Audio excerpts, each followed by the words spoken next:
The views, information, or opinions expressed during the Geeks Under the Influence podcast are solely those of the individuals involved and do not necessarily represent those of RVA Magazine, Loot Crate, amzn.to, or their employees. Listener discretion is advised. Fuck off if you don't like it. I'm looking at the list here, and I'm trying to think of like if the Hanna Barbera characters that we're going to talk about tonight, if where they had a "Where Are They Now" special, who would be the hobo Hanna Barbera character, and it pretty much jumped right out at me as the answer. It would definitely be the help. It's the Hair Bear bunch, the hippie bears that. No, they have a commune. They're fine. They have a. They're fine. They're growing their own peppers. Out in like exactly Nelson County. They just evolved into crusts. See? No, it's the people who were in the ghost. They just evolved into crusts. Those They went from being hippies. Think about it. The crusts are the new hippies. Pretty much. Oh, they're the worst. And how? I mean, do they literally all just buy brown clothes from the same place, or are they all just that fucking dirty? Because everyone I come across, their shit's brown, like dark brown, like dark khaki colored shit. Dude, like steampunk hand-me-downs. Yeah. Well, that's actually how steampunk came about. Is it was just a bunch of crusties that had their clothes so dirty that they turned brown. They're like, cool, let's just work with this. Yeah. wow. Let's put some gears on it. Yeah, right. Yeah. The gears will cover up the scent. Ugh. Put a couple of Christmas trees behind those gears. Oh dear. Oh, We're not talking about crusty kids on No. this episode. What we are talking about though is Hanna Barbera. Mostly talking about all the animated stuff that came out of really the 60s and 70s is where most of this came out of, though it replayed through the 80s and the 90s with a number of shows that still came out throughout the 90s and even into the 2000s. So we're going to touch on as many as we can on this episode of Geeks Under the Influence, episode 108. Welcome.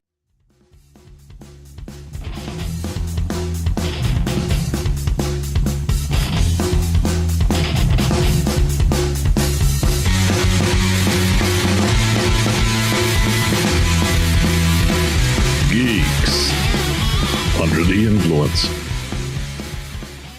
Yay! party. Thank you guys so much for joining us yet again for Geeks Under the Influence. I'm excited about this one. This is, as Lowdown was saying outside before we started, almost as exciting as the Disney episode that we did. Yes. Yep. Because there's so much to cover, and there's so many good shows that Hanna Barbera put out during the 60s and 70s and afterwards that we're not going to have time to really touch on some of these nearly as much as we'd like to.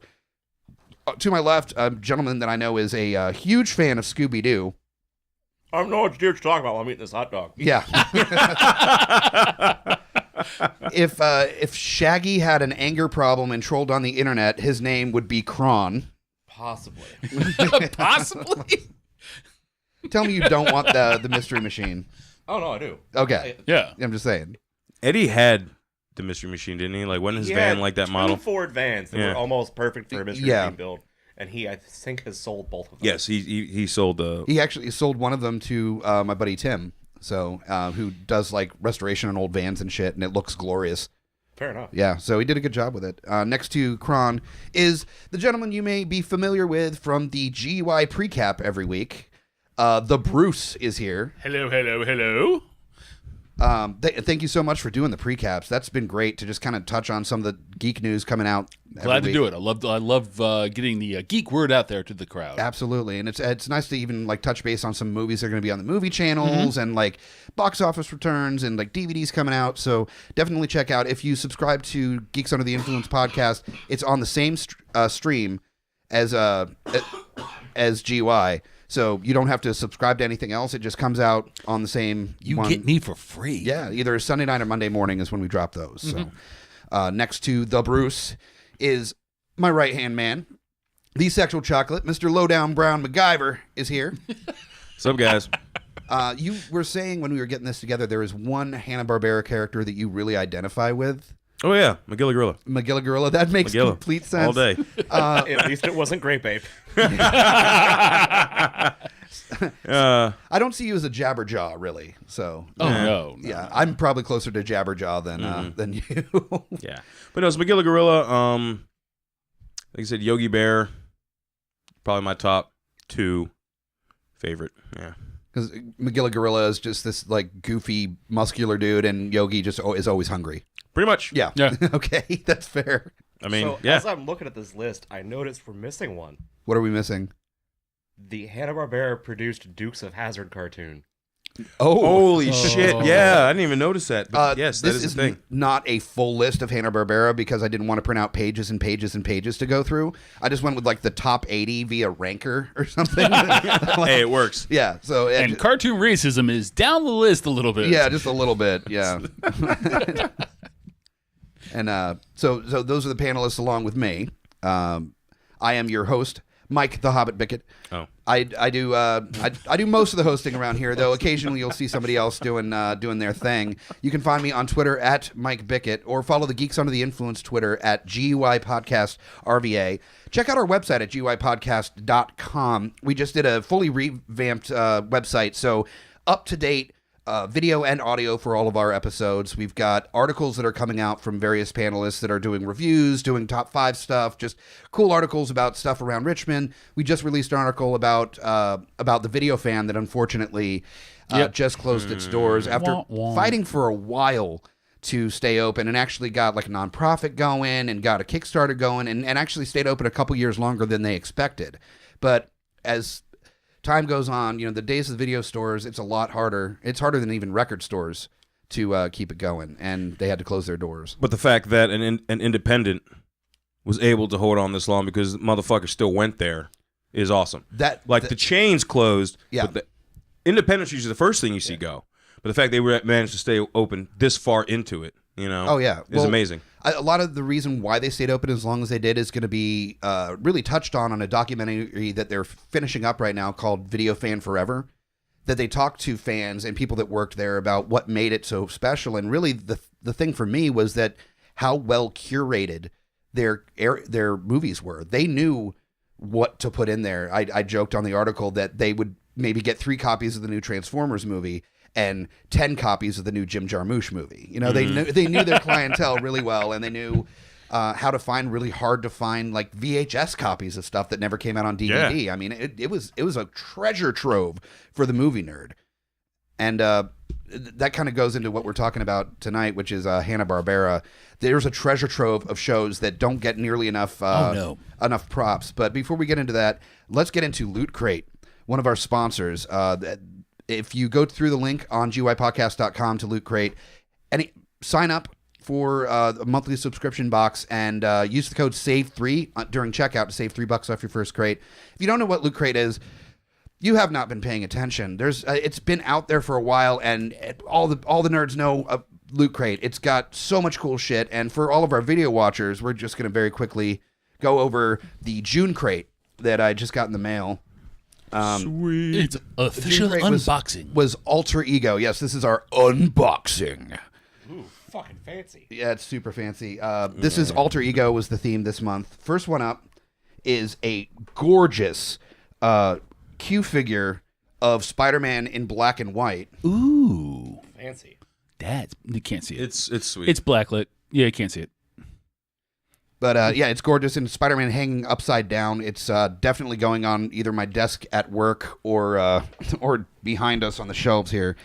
Gorgeous. There's no room. Yeah, I'm running out of room. The next one, I shelf up there. That's clear one up there. Cron is going to be jealous of this one. The T-shirt for Alter Ego. I am a little bit upset about this. Yeah. Wah, wah. What is it? Transformers. Oh, of course it is. It is Optimus Prime changing. On the T-shirt, it's a pretty beast. It's a baller T-shirt. That's very nice Gen 1 style. Absolutely. There's also a Hulk cereal bowl. Uh oh. Don't smash that. So if you're hangry and then you start eating and you're not hangry anymore, but still want to feel the feeling of the Hulk, being hangry, yes, you can use the Hulk cereal everything bowl. Out of that. As you eat it, does this ball does the bowl get smaller? Yes, basically. Okay, yeah. That is not true. When I get my crate, that is my bowl. If anyone in my house uses that bowl other than me, they will see what happens. Absolutely. The next saying. one is, this is awesome as shit. It's a mini poster collection of 40 removable posters from DC Comics of the New 52. Ooh. Fucking sweet. And it's got some just gorgeous art in there. I mean, well, that's Superman. Who cares about Superman? It's more Superman. He's not here. He's not here. Smash cares about Superman. Dark Knight. You've got some of his baddies. You got there you go, Katie. Harley Quinn is in here. Joker. Just really Batgirl, really gorgeous art. You've seen a lot of these pictures before on comic covers or on posters before. The Flash. 40 removable posters. So some of that's probably going to be hanging up in this room here very shortly. Mm-hmm. And a sweet ass Jekyll and Hyde Loot Crate pin. Yeah, it's just beast. No, it's not. It's not Beast. It's Jekyll and Hyde. It's the ultimate alter ego. Yeah, no, it's like the classic alter ego right there. So that's this crate. It's even without the code, you're talking like $18-20 maybe. With shipping, it's $20 without the code. Yeah. It's well worth. I mean, the T-shirt alone, you're talking that's half the cost of that's the cost pretty much for a T-shirt. Yes. For a T-shirt, yeah. And that Q-Fig. That Q-Fig is like probably $10 to $12. Yeah, easily. So you're easily making your money back, and every month is super cool. The month of July, the theme is animation, and the figures for that is Rick and Morty, Futurama, Bob's Burgers, and Turtles, and Ninja Turtles. The good turtles. The good turtles. The good turtles. Yes. The classic, like the original Kevin Eastman Turtles. Yes. Yeah. Okay. Well, the animated in one. The animated. Yeah. 90s Turtles. Yes, 90s. Okay. We're not going to get like the blood cussing. No. Kevin Eastman OG Turtles. No. Damn. But yeah, so definitely check out Loot Crate. Go through our link at GUIPodcast.com to sign up, and that way we get credit for it, and you get this cool shit. Like the crates are the same, so. What you saw here, if you signed up for June, this is what you got as well. Also, we cannot forget amzn.com. Most of our equipment we bought through Amazon. Go through the link on the top right corner of GUIPodcast.com and buy whatever. Just buy whatever through that link and bookmark it so you can buy through that link each time. And we get credit for everything that you purchase, so we get a little percentage, and you're paying the same amount. It doesn't cost more for you if you go through the link. And it's a way to help out the podcast without doing anything you weren't going to do anyway. And that's about it. On to Hanna Barbera. Do they send you a list of the stuff we buy or no? I can see a little bit of the information just so I know what kind of for analytics and stuff, but I'm not getting names of who's buying what or anything like that. So, but you do see what is bought. Not all of it. Okay. I only see like a little like snapshot blur basically. shit. So if you're buying butt plugs and stuff, more power to you. No judgment here. But I won't know that it's you buying the butt plugs unless you like then send me a picture of what you got in the mail. Okay, so it's a two-step process for me. It's a two-step. Yeah, you have to then take the picture of the butt plug and send it to me. So that would bother you, but how about it being in use? Would that? Can we see a picture of that? Would that be okay? It really depends on who's using the butt plug. You have to send that to the GUI phone number directly. Yes. if it was Bruce inserting the butt plug into Cron, I do not want to see that. But it was just Bruce inserting it into himself. You send him that during trivia when he's actually looking at it. But if Bruce is inserting it into himself, he'd be fine? That's great. I want to see his pooper. Oh, yeah. Well, I'm glad to know that. So, to-do list, send shot of pooper to Hobbit. I just wonder if your butthole has a goatee as well. That's really like a finely manicured. No, I don't think it does. I haven't been back there to look, but I don't believe so. That would be messy, man. Like, shit would just get caught up in there. Talk about dingleberries, bro. His butthole's got like the most interesting man in the world beard. It's like I don't always whiskey shit, but when I do, I do it with style. Yeah, right. Oh, I think you might need Jesus. I've been being told that for years. But yeah, Hanna Barbera. Now that we've gotten the butt beard talk out of the way, yeah, you can't really go further into Hanna Barbera without first touching on Scooby-Doo. That's probably the most popular, and there's some heavy hitters in here, but I'd say Scooby-Doo is without a doubt, in my opinion, the biggest, most popular Hanna-Barbera property. It's definitely the longest lasting. Oh, absolutely. It's been consistently and sometimes multiple shows at the same time. Yeah. They're still putting out movies. Yeah. Like that now the capers are a movie length. And they've been doing that for the last 20 years. Well, they've also been like licensing them with like other properties. There's I think 2 or 3 WWE Scooby-Doo movies. There's one with Kiss. Oh yeah. Oh yeah. That one was pretty fantastic to watch while you were baked off your ass. What about the actual slasher one? They didn't do that one. There's also the classic crossover from like back in the day, the Harlem Globetrotters with Scooby-Doo. Was not a movie. That was part of the new Scooby-Doo movies TV show that ran hour-long episodes. And it was glorious. It was. I have them all on my server. I'm sure you do. I'm gonna bring a hard drive over to your house one day. Dude, if bring you like want 4 Hanna-Barbera cartoons from the Internet Library, just bring the biggest hard drive you have to my house. I got most of them, if not all of them. It's like a I have the terabyte. ones that are worth it. You probably don't want like 2 or 3.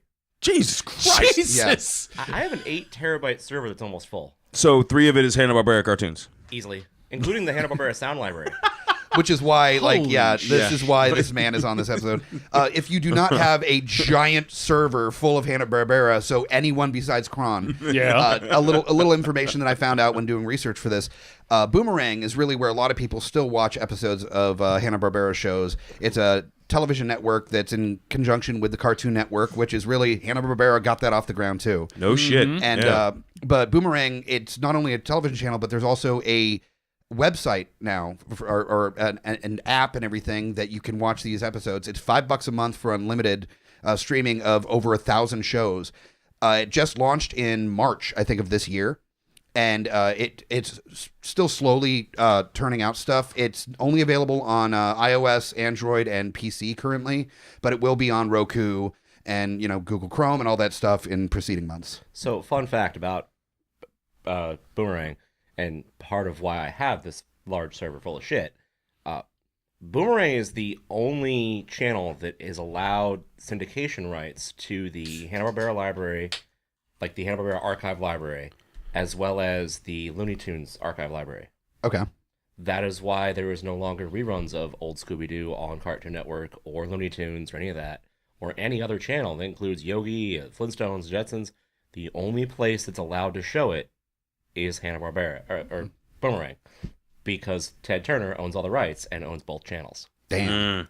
Ted Turner also maintains the Censor 11 list of Looney Tunes, because he's a dick. Yeah, I was looking for old episodes of Hanna-Barbera shows, getting ready for this, and there's a couple, 2-3 minute clips on YouTube and stuff, but there's almost nothing, and I thought I would find an episode, and then it was, pulled for license infringement and stuff.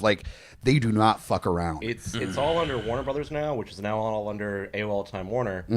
Merry Melodies, Looney Tunes, AAP, Cap, all of those slowly, with the exception of the Disney retained stuff, ended up under Warner Brothers, which then ended up under AOL Time Warner, which is Ted Turner. So does Boomerang also have all the old Merry Melodies stuff? Yep. Yep. Merry Melodies was rolled into Looney Tunes. It's the app is on Android? Uh-huh. It should be on Android, and it will be on Roku and all that stuff later on in the year. So All I care about is Android right now. So just for apparently our paying panelists that. as well. I'm paying that, dude. There's also, if I remember correctly, you can pay a yearly fee of $49 or $39. So it's cheaper. It ends up being $3 a month. But you pay it all at once. So you spend $40, and then you've got unlimited for a year, all the Hanna-Barbera and Merry Melodies. Yeah, that. Yeah, that too. It's I think well worth it for any kind of cartoon nerd. It's the way to go. They need to release the band Looney Tunes. Home. You want them?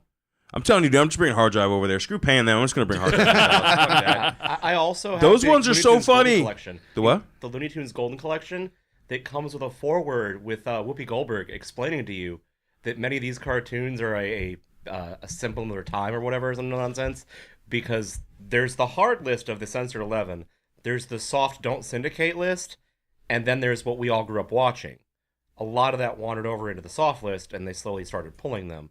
But a lot of the culturally insensitive cartoons that aren't on the hard ban list are in that thing. Wow. That's true not just with Merry Melodies, and it's Disney has that too. Across the board. Disney's got a hard ban on a lot of stuff. You're not seeing Song of the South on the Disney Channel anytime. Not seeing the Nazi But you propaganda can shit order they used to that. have. You can order Song of the South on DVD on demand. Nice. So what does Hanna-Barbera have that's in itself? Warner has Burn on Demand. Well, You can order it through Warner Brothers. with Hanna-Barbera, some of the stuff that I've seen is more on the softer side of just symptom of its time, as you put it, or as Whoopi put it. That, for example, I was watching some clips on the Jetsons, and the way George Jetson dealt with his family was definitely like that 1950s woman, when I come home, I expect dinner on the table. He said almost exactly that in one of the clips that I watched today. Which was toned down from the Flintstones. Oh, yeah, the Because the Flintstones. Flintstones is pretty much an animated ripoff of the Honeymooners. Oh, yeah, Yeah, exactly. yeah, super. It's exactly what it was. But, you don't get the animated versions of, Fred Flintstone just, pimp slapping Wilma around because, the floor wasn't vacuumed by the, by the woolly mammoth There was the that right way. Fantastic Fred Flintstone cigarette commercial. Yes, there is. The Lucky Strikes, right? Yep. I remember that they were sitting. It was a black and white It was version. him and Barney sitting outside of the house smoking cigarettes. Pitching cigarettes to children. That's all it was. But that's what we're talking about. That's Sign the of the thing, though. time. At the time, the Flintstones wasn't marketed to children. Yeah. It was marketed as it actually was the first primetime animated series. Mm-hmm. It was marketed to families and adults. It wasn't marketed directly at children. It was aimed at everybody because at the time this was right at the tail end of cinema cartoons where they'd run a short like the Looney Tunes shorts. All those ran in cinemas. Yeah. Yep. They would run those before or after a movie or in between movies at the theater. So this was the next segue, and they put that on primetime TV. It's already served. It was like 8 o'clock on a Friday. So death slot almost. Yeah, Yeah. Like back in the then, day. that was the good primetime slot. People stayed at home. They Yeah. didn't have social lives. Yeah. Exactly. Yeah. Well, also, we're talking around a time that TVs were still a new thing back Black and then. white. Yeah, I mean, well, or also even when they were going into color, like that, the TVs, you had one TV. Yes. You know, you didn't have multiple TVs. You didn't. It wasn't this thing that did more than just TV. There was no on demand. You had to be there to watch the thing. Click. And if you Click. didn't see it, this is before reruns. You know, like Yeah. that, if you missed it, you missed it. You missed that was it. Yeah. And you had 4 channels. Yeah. If that. Yeah. Speaking of that, and syndication is actually one of the things that hurt Hanna Barbera and made them sell too. Yeah. Turner Broadcasting, yeah. Yeah. When they syndicated, because they were marketing on like at a point on Saturday morning, and then when things got syndicated for reruns and they aired during the week, that stopped becoming such a. It was still popular, but it wasn't as popular as like this is the only time I could see the show. Yeah. Then they started, airing it during the week. And it made it less That lucrative. was what made them a lot more like kid friendly, and why it was part of our youth so much is the syndication deals were stupid cheap. So every mom and pop channel everywhere would pick up the syndication deal of all the Hanna-Barbera syndication pack, and they'd rerun it into the ground. Well, I can understand them wanting to go super cheap because I mean, look at this list that we have. This is only like 80 or so of the shows. The list of the shows online is like 10 times this size of like shows like you mentioned the Dukes of Hazzard show that's not even on this list. They made a version of everything. They were all over the place and Well, they they had recycled quick a lot of turnaround. animation. Oh, they did. Yeah, well that's how they got They away with it. Pioneered that task. Like Warner Brothers and like Looney Tunes tinker with a little bit in some of the early Looney Tunes cartoons. Like Porky and Wacky Land reuses a lot of Tin Pan Alley Cats, is one of the band cartoons. They reuse a lot of the animation from that in Porky and Wacky Land, only without the awful racial stereotypes. They just swap in Porky and that goofy bird. Which is just offensive to goofy birds, but And people with, speech impediments. yeah, right. Well, in that case, Sylvester's offensive, and so's they're Elmer all Fudd offensive. and Porky Oh, Pig. yeah. They're all. And then All there's the offensive. cross-dressing rabbit. And this, yes, And the that's suicide offensive.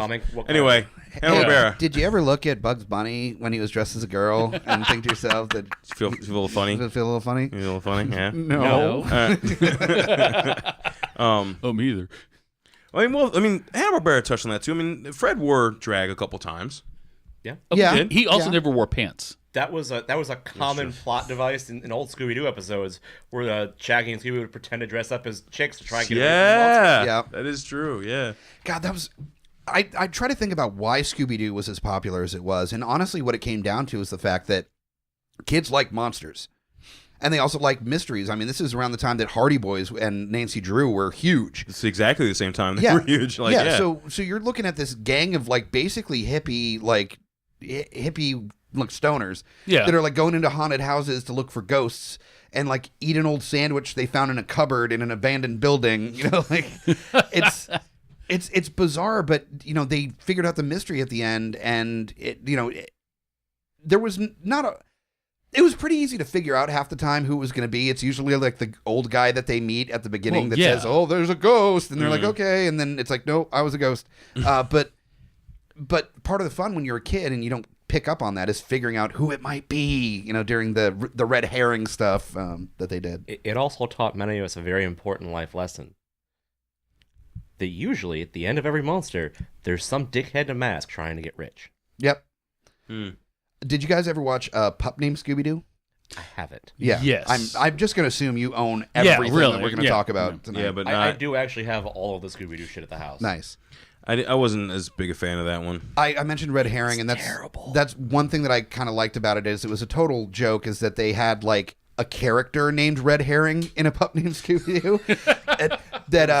Who was it? Ginger That kid. somebody, yeah, it was a ginger dude that somebody always blamed him. Said it was Fred. Fred's like, always it's Red blamed him for Herring. everything. Everything. It was always Red Herring's fault. And then I was like, no, see, it wasn't me. You know. And the one time that it was him, he tried to blame someone else. Yes. Yeah. Then there was the Scrappy spinoff. Yep. Scrappy Talk Doo. about that. Scrappy was not my favorite addition to. No, he was annoying as shit. It was nobody's favorite. No. It was the network decision. The network actually asked them to put that in there. And the ironic thing is, even like in series since then, they make fun of it. When they did the Mystery Inc. series, they kind of went sort of meta across fourth wall type of thing. They had a museum to them in their town, and they walked by, and there was like a statue or a stuffed thing of him there. And Daphne goes, "Oh, I haven't seen this in years." And Fred goes, "We don't talk about that anymore." He was probably just like, ghost of him just popped up. Let me at him. Let me at him. Oh, God. Fucking Scrappy, man. Then you have Scooby Dum, who is they Oh, the hot that cousin. hid The even cousin. more. His Yeah. retarded redneck. Yeah. Which they stole from Charlie Brown because he had a dumb redneck cousin. Well, and there was Snoopy. They Oh, yeah. wound out like the Scooby family. Like he had like a cousin, like a weird Southern Belle cousin too. Oh, and He yeah. was kind of fucking retarded. Inbreeding will do that. Yeah. Yeah. But then there was, however, the cartoon with the street smart thieving Mexican kid and Vincent Price. Oh, yeah. 13 Ghosts of Scooby-Doo. Oh, it only had 13 yeah. episodes. Yeah. But it Yeah. had Vincent Price as a character called Vincent Van Ghoul, who Oh, showed up Jesus in Christ. every iteration since, either as a TV character, like there's something they're watching, or actual in-context character. All right, so we've only talked about Scooby-Doo so far, Yeah, well, and I was maybe gonna touched say, on Flintstones. That could be its whole episode. We could hit on some Flintstones, Well, though, for real. Flintstones definitely, but Flintstones, what I really appreciated is there was a future version of the Flintstones, as in the Jetsons, which we talked very briefly about. But one of my favorite Hanna Barbera properties is when there was the crossover between the Flintstones and the Jetsons. The Jetsons meet the Flintstones? Oh yeah. Yeah. Oh, that was so The movie good. was great. It was so great. And just watching them, like their dynamics that are like close but not quite the same.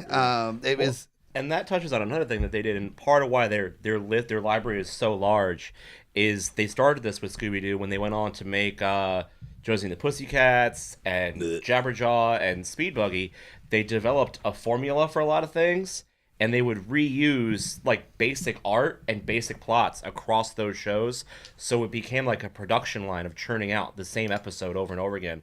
Like there's people that spend a lot of time on like animation historian shit. That I am thankfully not one of those people yet.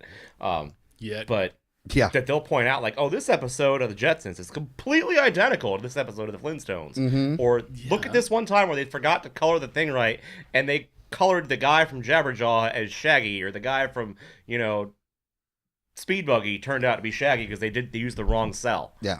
They're all formulaic. You can't come up with that many brand new ideas when you have 80 some odd shows. You can point out every single one of these shows has an exact same episode as something else. Because sure. It is formulaic. I mean, how many times can you rip the rubber mask off of somebody? How many times can you because they had a number of these shows that did the mystery sort of thing, or they were trying to save something.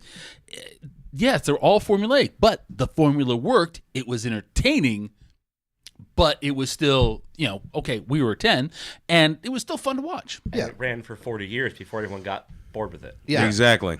I mean, how many times are we going to watch Yogi steal a picnic basket before we're like, dude, get a higher powered rifle? Like, it's like, put a picnic basket in the middle of like a meadow in your park, and then like sit up in a tree like a fucking hunter, and with like a high caliber rifle, and take out fucking Yogi. Seriously. If it's that big of a deal. And Boo Boo's not going to survive without Yogi. That's just not going to happen. How many times are we going to crack Fred in the back of the head with a frying pan before he either gets a skull fracture or a helmet? Did you ever see the video where it was Yogi looking at the just look at the picture, Yogi, just look at the picture, and Boo Boo takes him out? It's hilarious. Oh, like Assassination Yeah, of Jesse it's James just- style. That was just- actually from Harvey Birdman. Yeah, something like that. Just look at the. That's the thing, is that they were super formulaic. Like even a show that I absolutely love that only ran for a few years that they're redoing now is Wacky Races. They're redoing. They're that? doing Wacky Races Forever, which is going to be part of the whole Boomerang app and all that stuff. Oh And, wow. yeah. They also did, and this is part of the DC Warner relationship. They did a DC comic book called Wacky Raceland. It's basically Wacky Races, but Mad Max as fuck. Oh, Yeah. really? There's also like dystopian zombie Scooby-Doo. Yep. Well, yeah, Oh, yeah. no, I did read that. Yeah. The Scooby-Doo one wasn't very good, but the Wacky Raceland one is amazing. I need to read the Wacky Races one because I love. I There is loved also Wacky Races. loved it. One of my favorites that always Laugh gets Olympics skipped was over. great. Oh, it was. Fucking Laugh Olympics. Oh, Yeah, yes. that's, yeah. I think we were talking about that earlier. outside. Talking about Yeah. that. Yeah. Laugh Olympics was great. Oh, it was so much fun.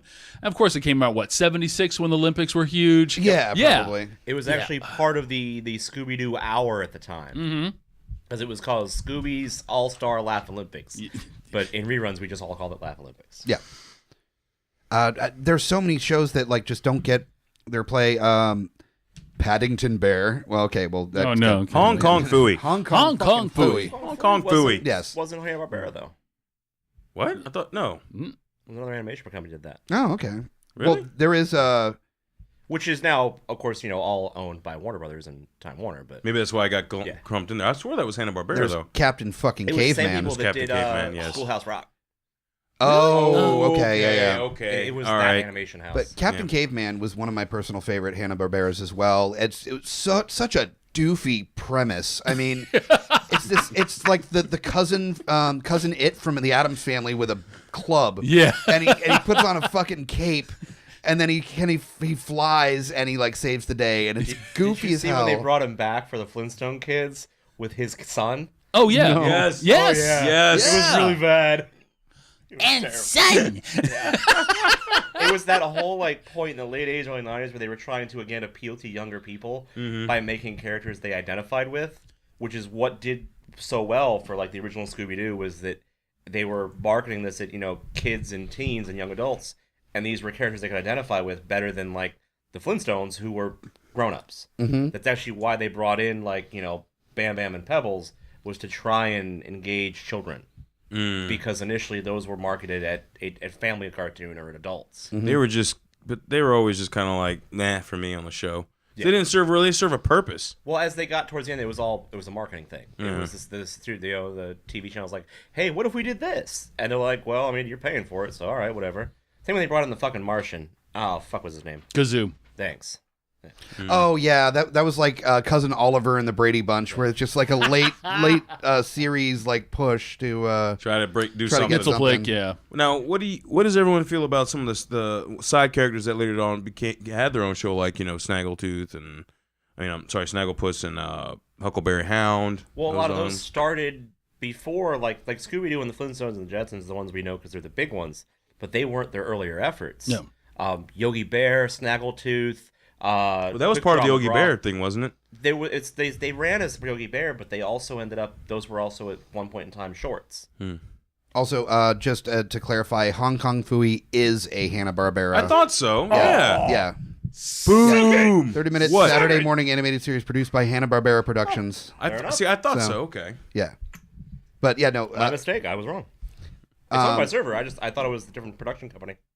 That's the thing is it's hard to figure out because there were a lot of people that tried to imitate Like Schoolhouse Rock Hanna-Barbera. guys. They kind of Yeah. look like Hanna-Barbera animation. Yeah. When you think about it. there's so many, and there's stuff that you probably don't even know is Hanna-Barbera. That's Hanna-Barbera. Like a lot of our listeners probably don't know that Captain Planet was a Hanna-Barbera cartoon. Yeah. So that was when they started doing a lot of licensing.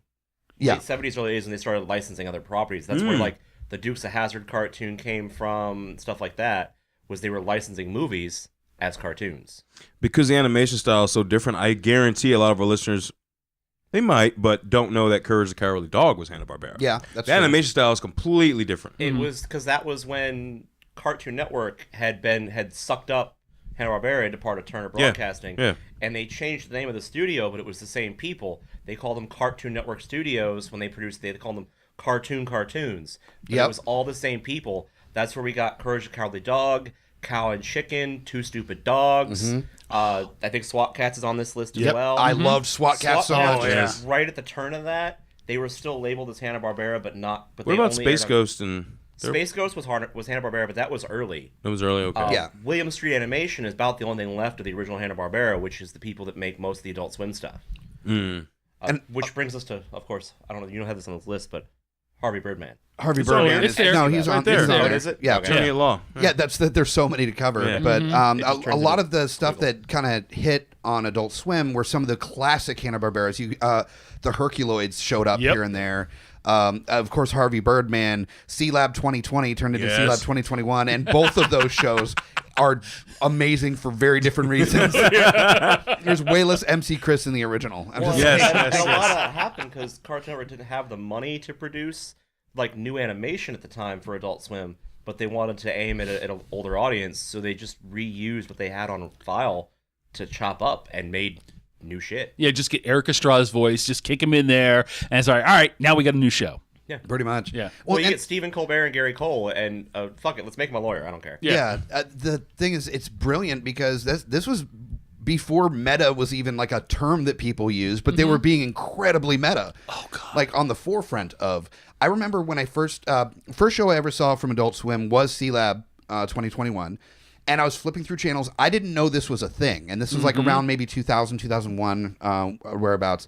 And I flipped through, and Murphy was getting run over by a fucking like cart, and like then he got like a locker dumped on him, like tipped over on him or something. And I'm just like, what is this? Like I don't. So great. I remember this show. This is not what I remember. And I watched it, and like they're like drinking and doing drugs and like having sex with each other. And I'm like, this is the best thing I've ever seen. And what's funny about that, especially with C-Lab, is that's the people that made that are the same people who later made Frisky Dingo, who also later made Archer. And in the end of I think it's season 4 or 3? I think it's 4. Where they go to the underwater sea lab. Yes. Yes. There is a character that looks identical to Murphy. It's the same voice actor, and he dies by getting crushed by a soda actually, machine. we covered that on the Archer episode. It wasn't Right, the same. it wasn't 'cause he It was died. John Hamm That's did his right. voice. Yes. Oh, yeah. Really? But John he gets Hamm. crushed by the soda machine. Yeah. The Bebop Cola machine. Yes. Yeah.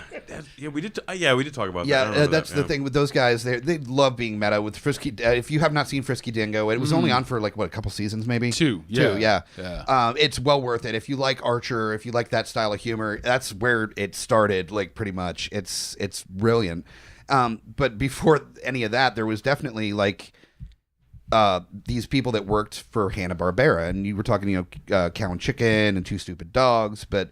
I love Two Stupid Dogs. And the Secret Squirrel remake, Super Secret Squirrel. Yes, and Secret Squirrel was great. But one thing that I want to touch on a little bit in the genuine nerddom of this podcast is they touched on both DC and Marvel with their shows. A lot of people don't realize that there was an old Fantastic Four animated show that they actually took out the Human Torch and replaced him with a lovable robot because they didn't want kids to set themselves on fire. Yep. That's exactly That's what just bad parenting. Herbie. Okay, It seriously. was Herbie. Herbie, yeah. Yes. Yeah. And I remember that. I was like, wait a minute. 1, 2, 3. Who the fuck is a robot? That show was terrible. That's not Johnny Storm. No. What? And what? then Huh? there was the fucking Super Friends. Then there was the goddamn Damn Super Super Friends, Friends. and I All still 9 years of it. I loved it so much. A little note here to throw on to attach it to the Wonder Woman show, a movie that just came out. The Chief in the Wonder Woman movie was based on Apache Chief, their friend from the Super Friends. And a little note also that when he spoke, I think it was Blackfoot language with Wonder Woman in the movie, he introduced himself as Navi, I believe, which is basically a trickster god in Native American culture. So it's said that basically it was kind of a Easter egg that he was a god as well in the series and in the movie, but it was kind of an under the radar thing. Bruce Timm kind of gave him a nod in the Justice League cartoon later when there was the Cadmus Project, when they created the 5 knockoff superheroes. Yes, I remember it. Yeah. They had a knockoff of Apache Chief in there as well, and they had a knockoff of Black Vulcan. Yes. And the Wonder Twins. Yep, and the Wonder Twins. That was the other one. Wonder Twins. Oh, I loved the Wonder Twins. Wonder Twin powers form of bucket of water. Thanks. Congratulations. I'm an eagle. I'm a bucket of water. What was the monkey? Gleek? Gleek. Yes. There Oh was, man. There was, and one of the things that Harvey Birdman made a lot of fun of was all the fan jokes from years and years back. I think there was a Harvey Birdman where they made fun of that. Oh, probably. And he turned it into like a bathtub of water while his sister got in it. Yeah, And it was yeah. like, really weird and creepy. That's about right. But what about the original two Super Friends editions? Mary and the ones just the with a two shirt. kids, Yeah. yeah. The two kids. And the dog. Yep. For they had no purpose whatsoever. No. I think they flew once. They were basically like Hawkeye and the Avengers. Like They there's were no there no to- real no, completely, real- even less worthless than that. They were there again as the marketing team at the TV channel. They wanted to have a character kids could relate to. Yeah. Because apparently kids can't relate to, fucking Batman. Apparently not. Well, no. I did. Whatever. Yeah. Well, that was So- before Batman was like angry. So, were you an orphan? I'm just angry. You have parents. I'm just angry. He watched his hopes and dreams get shot in an alley when he was a kid. It just kind of ruined him after that. Yeah. And he grew up in Jersey, so. Yeah, That's it. They were Yeah. They were dead from birth then. Another property that we were talking about, they licensed out stuff, is the Addams Family cartoon. I was a huge fan of. That was I fantastic. love that Two of cartoon. them. They did two. Did they do two? There was one they did in the late 70s, early 80s where they drove around with their house as like a trailer and went around the world. I did not Okay. see that one. That one lasted a season. That one came out in 72. Yeah. And then there was the one we all grew up with in the 90s with the same animation. They had like neighbors, and their neighbors like painfully normal. Yep. Yeah, but didn't it have the same voice actors? Mostly. Yeah, that's what I thought. Mostly. It used most of the same voice The actors. same Gomez and It used the original Gomez, I think. yeah, that's what I thought. What's his name? He's from Baltimore. He was in fuck. Yeah, he's been in a lot of stuff. he was in Briscoe County Jr. too. Oh. Bruce Campbell? No, the other No, I had no idea. guy. The weird old guy. that's gonna bother me. Yeah. I know he's from Baltimore. I forget his name. There was also, that was the funny thing, is that before they got licensing for Addams Family, the Wacky Races had basically a knockoff version of the Addams Family as one of their coaches, and that they had like a dragon thing that lived in the upper deck of They were the like kind of, sort of, almost rednecks. kind of, sort of, but also like goth as fuck. Apparently, And then there was the actual redneck family. yes. And they had the lumberjack with the beaver that they rode in a log flume thing with like like buzzsaw wheels. It was, oh god, it was so good. But yeah, Addams Family absolutely loved, and honestly, it didn't last super long. I don't think, right? The original one in the 70s ran for a season. John Aston. John Aston, thank you. Oh right, Oh, right. you Ran want the for original like actor. a season. Oh, yeah. And then the one in the 90s ran for like I think a season or two. I have them both at home, but Which they one? didn't run very long. Talking about the animated? Yeah. Yeah. Another one that I loved from the 90s that Hanna Barbera produced was the Pirates of Darkwater. Do you remember that series? Yeah, I have no idea what that I actually is. do remember that one. I don't remember a whole lot of the plot line, but it was basically like a fantasy version of like a pirate show, and it had like dragons and all sorts of cool shit, and there were like gems that they were trying to collect or something. Yes. And it was super fun. It was one of those series that I totally forgotten about and thought maybe I made it up until it got brought up years later as an adult, kind of like the Highlander cartoon. There was a Highlander. That's downloading at my house right now. The Highlander Of cartoon. course it Both is. seasons. Oh man, it's super not the Highlander. Well, it's the same kind of premise, but it's in like a fantasy realm. There was also a Darkstalkers cartoon that was really bad. Really? Yeah, you want to watch it? It's Probably. awful. I mean, I still kind of want to watch that. But at this point, we're going to take a brief break and talk about some of our friends of the show. When we come back, we're going to get into what we are drinking and making a drunken scene. We got some fun scenes. Oh, we do. I'm so do. stoked. Yeah, Oh, so this stoked. is going to be a really fun making a drunken scene. I'm super excited. So stick around, and we'll be back in just a minute. Fucking GoBots. Hey guys, thank you for watching the GUI podcast. This is Nick from Instant Replay Live. I get plugged here a lot, and I'm being allowed to do it myself this time. I'm going to plug myself as much as I can. You can check out our Twitter at INST Replay Live. I'm going to plug myself again. I'm plugging myself in front of all these guys right here. You can find us on YouTube if you search for Instant Replay Live, or youtube.com/c/Instant Replay Live, or at instantreplaylive.com. We do video games, we do tabletop role-playing games, and we do reviews and all kinds of other stuff. So check us out. Totsky from the YMN podcast. Big fans of the Geeks Under the Influence. Talk about all the same shit, so definitely check us out. YMNpodcast.com. This is Mike the Hobbit, direct from Fallout on a trivia night, telling you to come here every first and third Monday for trivia between 8 and 10, 25-cent wings, drink specials, prizes, and tons of really inappropriate trivia. It's a lot of fun. Do you guys agree?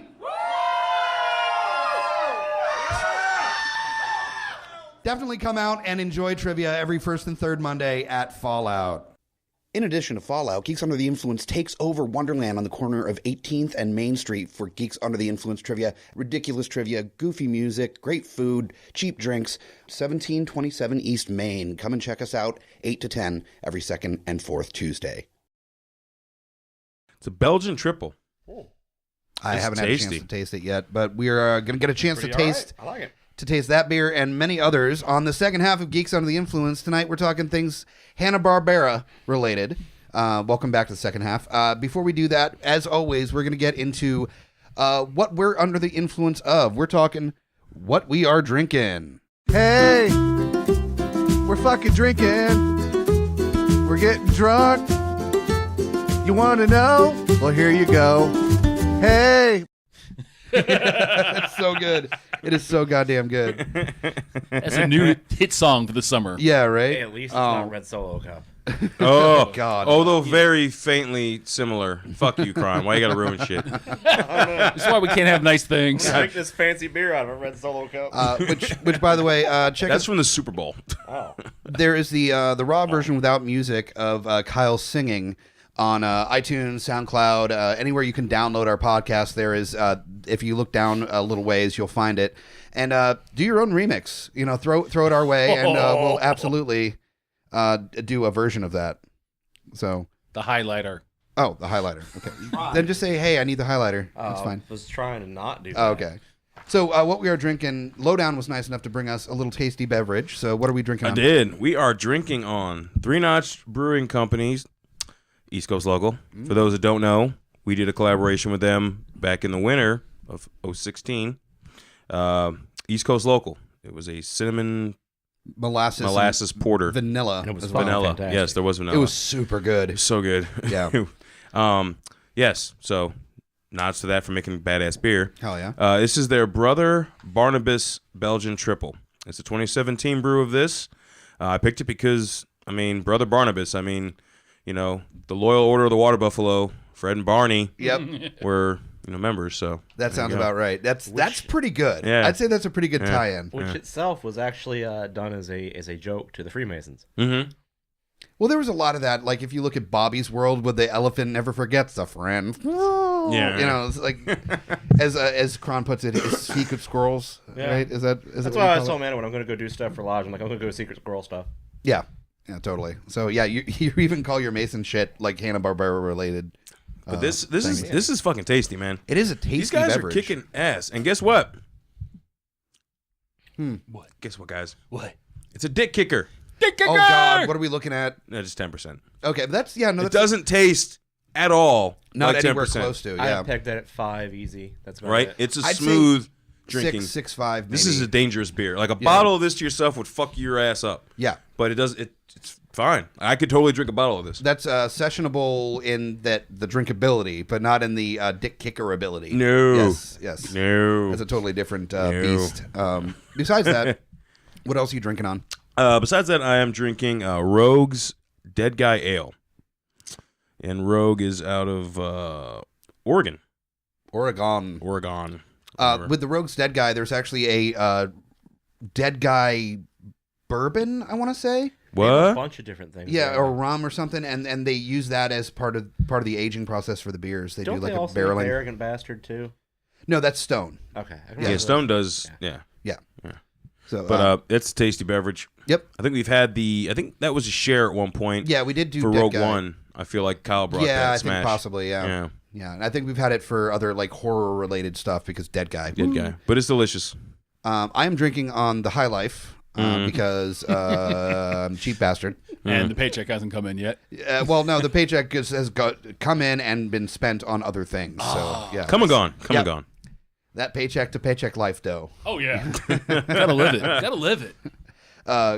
Cron, what are you drinking on? Speaking of drinking poor cheap beer, Hobo cans. I stopped at the gas station on the way here between Lodge and podcast, and I got 2 for $5 cans of Twisted Tea because it's 5% and it's 24 ounces in a can.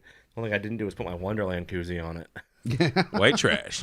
White trash. I'm white trash and I'm in trouble. Absolutely.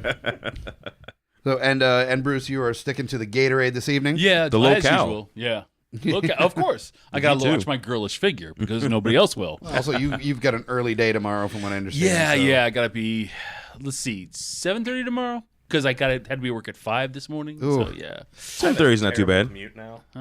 My new work commute sucks ass. Well, Oh yeah, the where you just like sit up and you're at work. I gotta walk I have to trip over 4 cats and go down the stairs, and I don't even have to put a shirt on. aw. Yeah, tough life. Yeah, that. I have to drive an hour. Oh, Eat it back. Well, that's part of my job. I travel, so. oh, true. Yeah, True, so I never know where I'm going to be from month to month, so. I talk to morons all day. So do I. As we discussed previously. Yeah.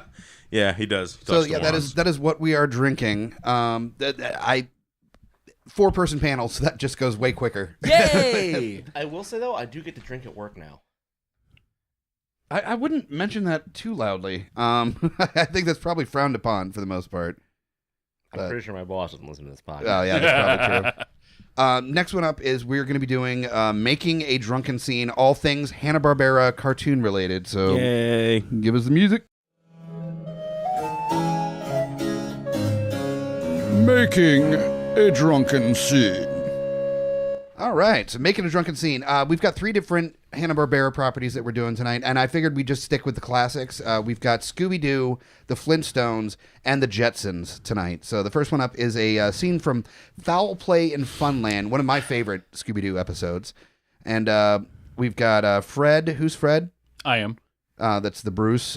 Shaggy is... Howdy. That's the Cron. Scooby is going to be... Again, me. Bruce. Yeah. And Sarah... And Mr. Jenkins. And Mr. Jenkins is Mr. Lowdown Brown. And let's see, Fred. And then I will be playing Velma. Yay! So this is a very short scene, and whenever Fred Makes is my ready. childhood weird. Well, we saw a strange character running around out there. He was like weirdo. Yeah, weirdo like. Fiddlesticks. Besides us, there was no one else on this island. Sarah's right. Maybe the moonlight was playing tricks on you. Man, I tell you what. Let it go, Shaggy. Sorry to bother you, sir. Gang, let's go. How do you like that for small talk? We can't go home now. We know we didn't imagine all those kooky things that happen. All right. Fucking mushrooms, man. Seriously, dude. That's pretty much, yeah, I'm pretty sure they were just stoned in on mushrooms for every episode, and that's why things went down. yeah. They're just literally just sitting in a room somewhere, and, Yeah. there's no mystery. Oh, yeah. They actually never went anywhere. They just stayed in the van the entire time. They stayed in the van. That's right. They stayed in the van, yeah. Getting loaded. See, actually, Fred is the DM, and they're actually playing like a creepy ghost tabletop game, and Shaggy and Scooby are the friends that aren't taking it seriously enough and piss off Fred all the time. Where was I can't remember what it was that they had it might have been some Adult Swim or some cartoon where it turned out that the whole thing was just them placating Shaggy, who was too fuck up to realize that his dog had died, and he kept talking to an imaginary dog. Oh, Jesus. Oh, wow. Oh. That just went dark. Oh, it was really fucked up. Oh, my heart. Oh, right in the dark spot there. But it is kind of funny. Next one up is from the 1994 Flintstones movie starring John Goodman and Rosie O'Donnell. Wow. Yeah. So, yeah, that's how you're going to play that one. I mean, I figured I might as well. There's Mrs. Pyrite. That would be me. That's the Bruce. And then there's Betty Rubble that I will be playing. Then there's Fred Flintstone. Yabba dabba doo. That is Lowdown Brown. Bitches. I will also be playing Wilma Flintstone. I'm the wives. Apparently. That's very fitting. Yeah. And then and that's it. Okay. Well, there's Barney. Oh, and there's Barney. 2 lines. For Yeah, me. yeah. There's and just a little bit of Barney in there. Just the tip. Well, for he is Barney. tiny, so. Yeah. So whenever Mrs. Pyrite is ready to go. Mr. and Mrs. Rubble, here's your little boy. Oh, Barney, isn't he precious? Precious. They'd have been better off with a monkey. Fred,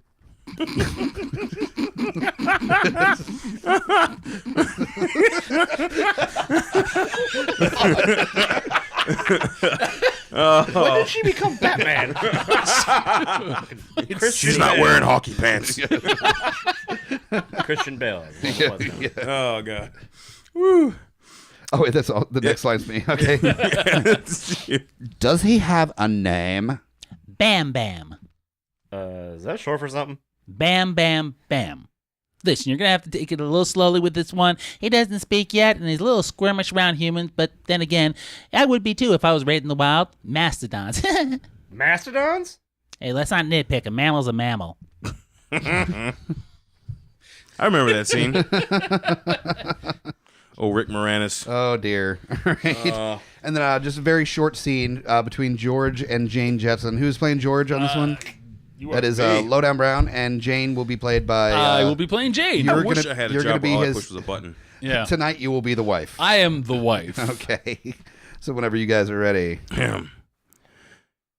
Everything you bought goes back to the store. But George, I thought you said our ship came in. It's sunk. And scene. That's the kind of... That was a hard spot. I was looking for stuff for Hanna Barbera, but these are very like one-linery type deliveries of lines and everything. So there's not a whole lot of like group dialogue situations that happen in these. So Except for Scooby-Doo. Yeah.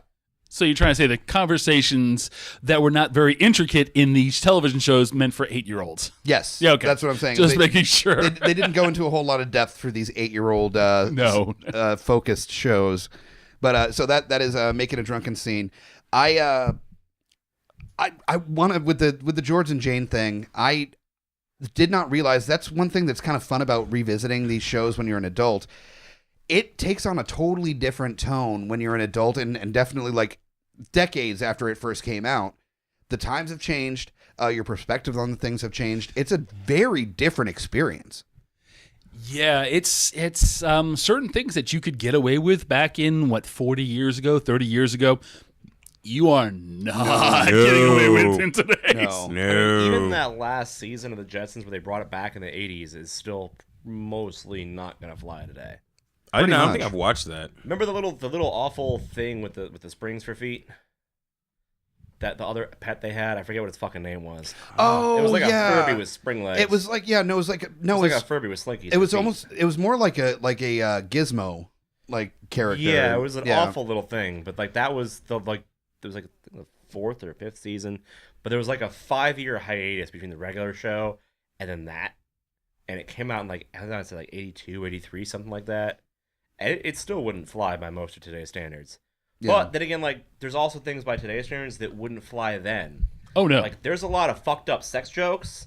Oh yeah. Like in cartoons now, or like even like children. Nickelodeon cartoons had a lot of like weird adult aimed jokes that kind of went over our head when we were like children. Well, there's the one that it went around like crazy when Prince died, but there's the Animaniacs joke about like about fingerprints, and it's like I'm not going to finger Prince, and she's like holding the Prince the musician.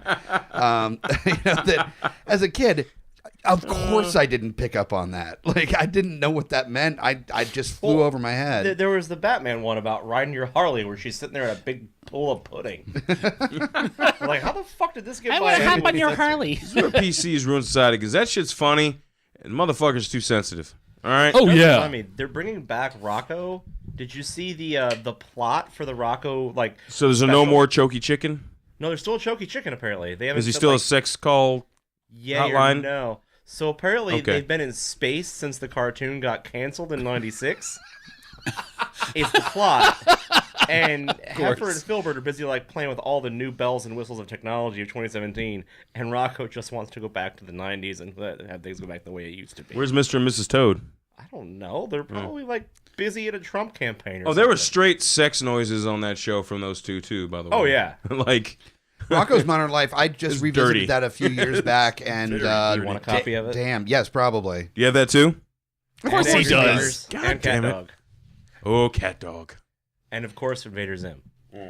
Now, one thing is, speaking of things that you were able to get away with back in the day that you can't now, let's talk about Johnny Quest for a second. Yeah. Because, Sim Salabim. yeah, speaking of fucking Haji alone, holy shit. And that weird kind of gay thing, which was the pilot episode for Harvard. Oh, yeah, there was a super kind of gay thing that was happening between Daddy Quest and Race Bannon. Yeah, and Race Bannon. Who looks like Mike Pence. Fuck.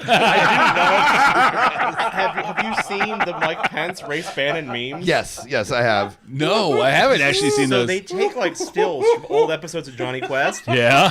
And they paint Race Bannon as Mike Pence with these god awful like quotes. Like there's like one, it's like him shooting at frogmen, and it's something about, you know, Mike Pence fence off the gay frogs or some shit. Oh, And thank they you. paint like Johnny Quest as Baron Trump. No, that's It's the really that's the bad, wrong way to do it but because amazing. the frog meme, that's the alt-right thing, but- right? Pepe. well, no, there's the So there's Pence the should be frog meme. like Pence should be like welcoming them into Well, his. Then there's the Alex Jones, the chemtrails are turning the frogs gay.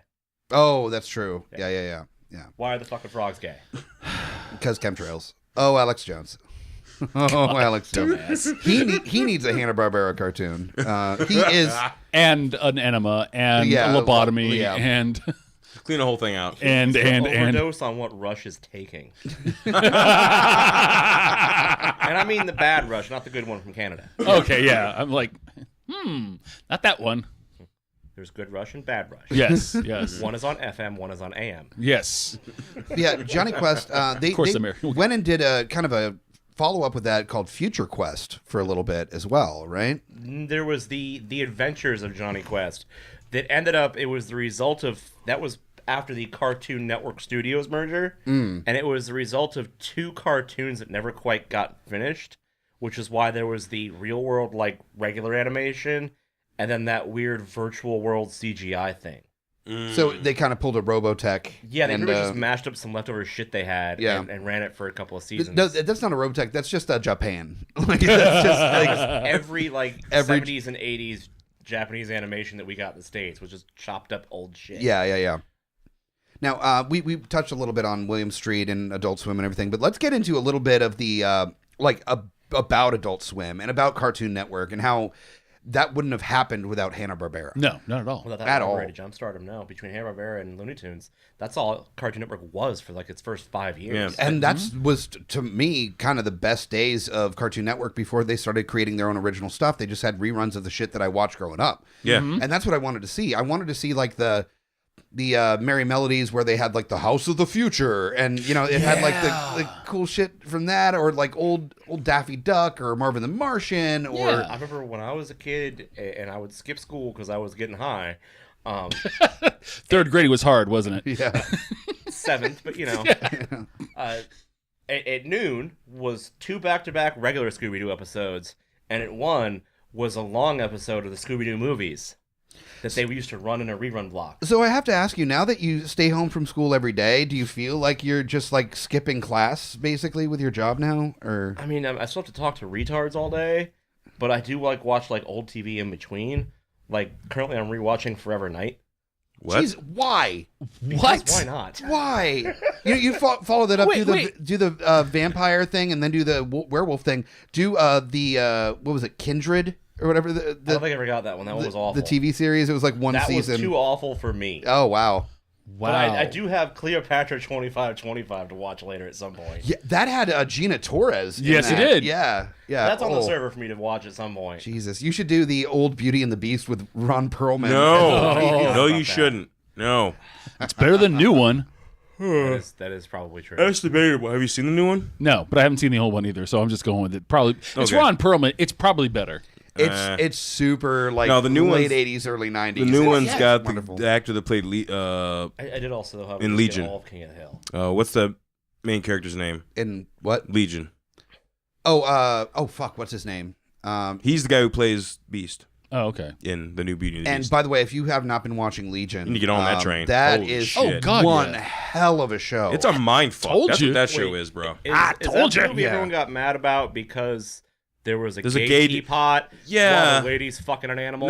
No. There's the Gaston's little bitch from the cartoon. Yeah. Whatever the fuck his name was. He's clearly gay and wants to bang Gaston. Cogsworth or whatever. No. Clock? Human. No, It was a human. he's human. Oh, the Gaston's human. little Okay, bitch. yeah. Whatever the fuck his name is. He's clearly gay and has the hots for Gaston in the movie, and people got all butthurt about it. But he's clearly like trying to like get all up in that. Yeah. Yeah. But it's like, okay, How can you justify who gives a fuck? ass mad about a gay dude? I don't care. when there's a woman fucking an It was animal. funny. It was fucking funny, dude. It was funny as shit. There's a cosplay lying trying to fuck Hermione. I'm just saying, people make a bitch about whatever the fuck they want, and it just goes all over the place. Yes, because homosexuality is bad. Bestiality is okay. Talking silverware is perfectly fine. That was formerly human, but we're not going to let them turn back.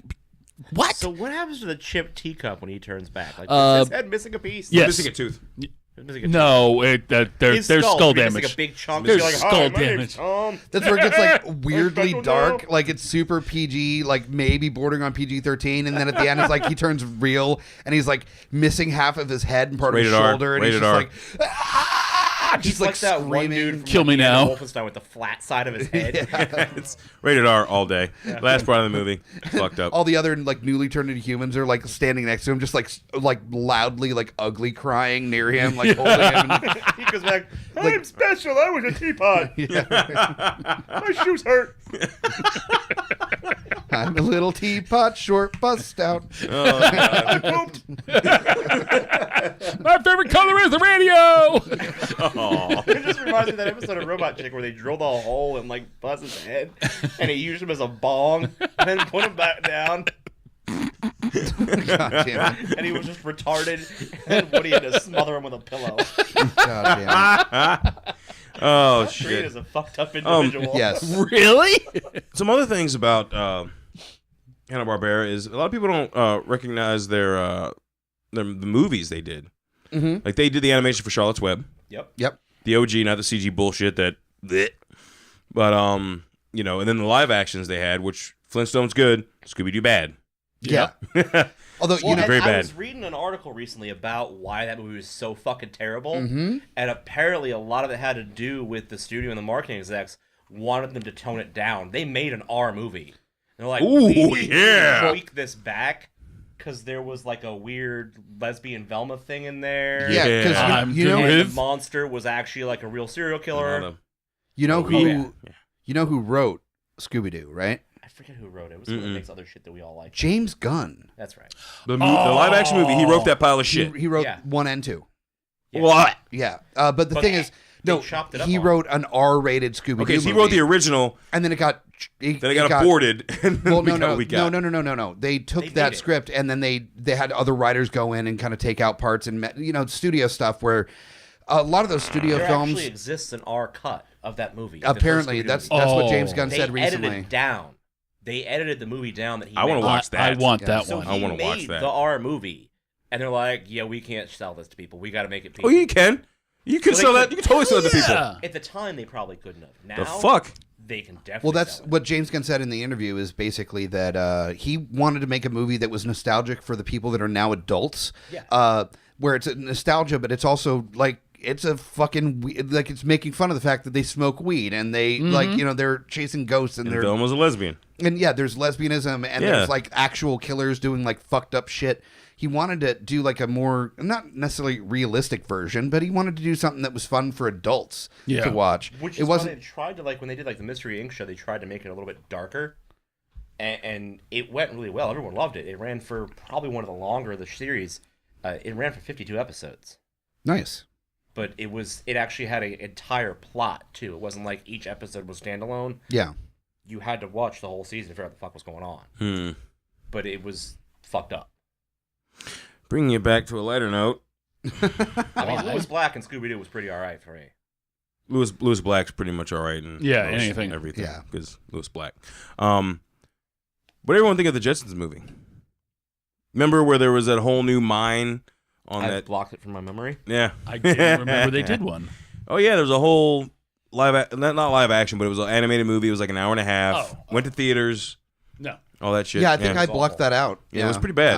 I have no interest in that. I did not even bother to pirate it. I did, however, see that we were looking through stuff today on YouTube, and apparently there was some there's some new Jetson stuff happening, and one of it is that they're up with the WWE, and there's a point where he's like talking shit with Sheamus. Oh, fuck off. Of WWE, and at that point I couldn't like get the remote up quick enough to like change it because it was actually like wrecking my soul. It was hurting you. Yeah. There's a Scooby-Doo WWE movie. 2 of them. Oh. There's 2 of them. No, that doesn't. See, that doesn't. There are 2 Scooby-Doo movies, yeah. With no, like the anime movies, there's 2 animated Scooby-Doo movies with WWE. This is and there's one. It's like a weird racetrack thing too with the divas. It's awful.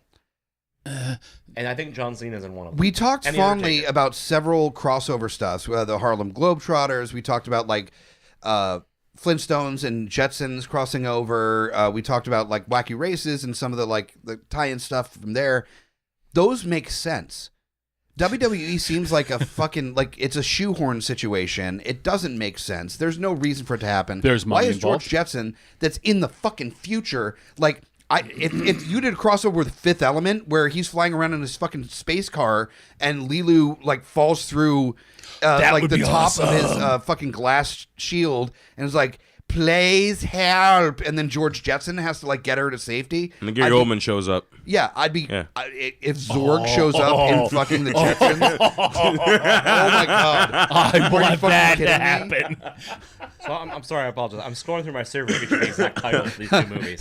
Leeloo Jetson Multipass. Oh god, we need to. Oh god, we need to do that. We need to do a Fifth Element Jetsons crossover like thing. That would be the best thing ever. Oh my Does god! Bruce Willis get to be George Jetson? Yes, it'd be like grizzled, like divorced from his wife, George Jetson. So he's just bitching about he's just bitching about So Jane. there's like, that's Scooby-Doo. That's canon because he's got the bitchy ex-wife that like is shitting on him. Yeah. That's That's he changed his name to Dallas. Like he was just wanted to get away from it. So Dallas Jetson. The Jetsons is a prequel to Fifth Element. Holy shit! Is this how like Malcolm in the Middle is breaking bad witness protection? Oh my god, I'm so happy. So here you go. You'll appreciate this, or maybe not. So there's He's just had a gasm. There's Scooby-Doo WrestleMania Mystery No, there's with not. John Cena. No, there's not. I'm tired of hearing about this. Why are There's you doing an this to alien me? knockoff. There's an alien knockoff. Oh, fuck you. That's enough. That's enough. Die. There's a power loader in it. That's have you shown your girlfriend this? Is she? I did. I made her watch it. Did she like kick you in the dick afterwards? She laughed hysterically at it. And then there's Scooby-Doo and the Speed Demon with the Undertaker. Yeah, Where let's they're- not. No. Yet No. we don't get a crossover with slashers like No. we should. No. Fuck off. No. But there was also the god-awful prequel live-action movie that was terrible. It went direct to video to give you an idea how bad it was. Well, it was none of the original actors that were in the first live action stuff, It was right? not. Yeah. They couldn't. They went. got Oh Frank god. Welker Who was to it do that the voice played of the dog. Fred? Fucking Freddie Prinze Jr. Yep. Freddie. Yep. Freddie, fucking. And then we had like the ultimate white bread America played by what is he, Puerto Rican? Yeah. and then, Like what the fuck? and then You did get Sarah Michelle Gellar as Daphne, though. That is true. That's true. That is true. wait, no, are you thinking Freddie Rodriguez? No. Freddie Prinze Jr.? Yeah. Is he Puerto Rican? He's like Yeah. Cuban or Puerto Rican or Is he? He's Puerto Rican. Freddie he's Latin. Prinze. He's of Latin descent. He's Don't Puerto you remember Rican. Sanford and Son? Puerto Rican. Not Sanford and Son. The other one. Not Freddie Prinze was in the TV show. Yeah. God damn it. The one. Yeah. Freddie Prinze Jr. Yes. Yeah. Yeah. He's Puerto Rican. I had no idea. Yeah, You can't look at him and tell he's His really. dad, Freddie No, I Prinze really Sr. can't. was a stand-up comic in the 70s who made lots of jokes about being Puerto Rican. Oh, wow. Yeah. And then did a TV show and then killed himself. Yeah. Wow. Yeah. Good life. Good life. And Matthew Lillard still does the voice of Shaggy, though. Yeah, then it's Matthew Lillard, and then it's Buffy the Vampire Slayer. Sarah Michelle Gellar was with Daphne. And I forgot Yeah. to play And that. then, the chick from Grandma's Boy. Oh, that's right. Oh, God. She's so... yeah. God. What's her name? What's her Oh, fucking God. name? She's so hot. She's so hot. She's the Hold on, let me just check the server. sexy of that whole contingent there. That's for the geeks that really thought Velma was the hot one. Yeah. Yeah. That is true. But see, like, as I got older and I got into my teen years, I just realized that like it's no fun to lust after Velma because she was not batting for my team. So that you know. All right, this must have been like around the time they were filming this. He doesn't look of Latin descent at all to you. He looks like a white dude. He looks like a Latin dude in like whiteface in this movie, dude. He looks, he looks really white. So does she in that picture. The blonde hair and the white pancake makeup really make him look white. Well, no, the blonde hair looked stupid as shit on him, but that's because he doesn't look like a person that should have blonde hair. There are some people that I tried to dye my hair black. I look like Freddie Munster or Eddie Munster. Eddie Munster, all grown up, and where are the pictures? Are so it's good. Bad. They're so good. I should never have black hair. I'm way too pale in complexion to do that shit. But he did black hair and then put it up like a pump. Oh, it was great. It was so good. Great. In that You even dyed your eyebrows, man. I dyed my eyebrows and my goatee along with it. You went all in, dude. Yeah. He just, dude. And when did you start regretting it? Pretty much immediately, both times. But you were dedicated. Yeah. You were dedicated. Both? Wait, both times? I did that 2 times, yeah. Because pain once is not enough? I think what it is, I blocked out the first one to a point where I didn't remember how bad it was. Is that the same reason that women have more than one child? That's the same reason that I think I have a girlfriend, is she just blocks out the fact that she's dated me. Like, it's Groundhog's Day. Well, it's not Groundhog's Day, it's like Memento, where she forgets the previous day. She just doesn't make the notes. Yeah, she gets tattoos and shit. She wakes up and she's like, "Oh, I guess you're my boyfriend." And then she just plays with it, and then she's like, "Oh God, this is terrible." And then she wakes up the next day and is like, "Oh, I guess you're my boyfriend." And it's just like every day. So, it's a 51st dates, but I actually am super stoked about it because it means that I continue to date her. While we were on that topic of the Scooby-Doo like meta and crossover movies, I forgot about one of them scrolling through the stuff on my server. Great. There was a Scooby-Doo Mask of the Blue Falcon. It was a crossover with Scooby-Doo and the Blue Falcon. It was a movie that came out relatively recently, past 10 years, where they went to San Diego Comic-Con. Oh, Jesus, really? And as they were going through Comic-Con, you see like all these other Hanna Barbera characters, either as like posters or flyers or people in cosplay walking by them. And Shaggy and Scooby show up as Dynamite and Blue Falcon. That's amazing. That would be fucking amazing. That would be awesome. Because I love Dynamite and Blue Falcon. That was great. I loved it. But as they brought back the we were talking about the ones that actually had real like supernatural monsters in it. They did attempt when they first started remaking the movies in like the early 2000s, and they started making movies again. They did Scooby-Doo on Zombie Island, and it was the first one where it turned out the monsters were actually ghosts and monsters. Why can't we have Scooby-Doo versus Leatherface? I'd watch the fuck out of that. Yeah. When was that? That one was, I want to say 2001, 2002. Let me check. Hold on. Yeah, because I had a couple movies in that line. And one, they go out to the desert and they find like some alien Area 51 shit. Scooby-Doo and the Alien Invaders was 2000. Zombie Island was 98. What's the one with the school? Which one? The Ghoul School. That was in the 80s. That was from the 80s? Okay. Scooby-Doo and the Ghoul School was 88. Reluctant Werewolf was 88. The Boo Brothers, where they went to go meet Shaggy's redneck cousin, who was like descendants of the Civil War that left him a house and a plantation. I did not see that one. Oh, yeah, like his Uncle Beauregard was like a Civil War general that left him a plantation that was haunted. Oh, good really? Lord. Oh, yeah. How good was that one? Oh, it was fantastic. So later on, what I'm saying is later on, they actually made them monsters instead of just a person in a mask. It was after they had like split up as a gang, because a lot of those movies in the late 80s was just Scooby and Shaggy. Yeah, like the Ghoul School was just Scooby and Shaggy, wasn't it? Scooby and Shaggy. So was the Boo Brothers and Reluctant Werewolf. And then there was Scooby-Doo Arabian Nights, which was... You couldn't put that on TV now. You couldn't, because it's pretty much every bad Arab stereotype ever. Well, I believe Arabian Nights was its own Hanna-Barbera show. There was. Yeah. There was Scooby-Doo in Arabian Nights. It came out in 94. And I'm surprised it got made, because Casey Kasem quit doing voices for Transformers over the fictional country of Carbamia. Oh my God. That was why he quit doing Transformers. They did one episode with it. He goes, "This isn't cool. I don't like this."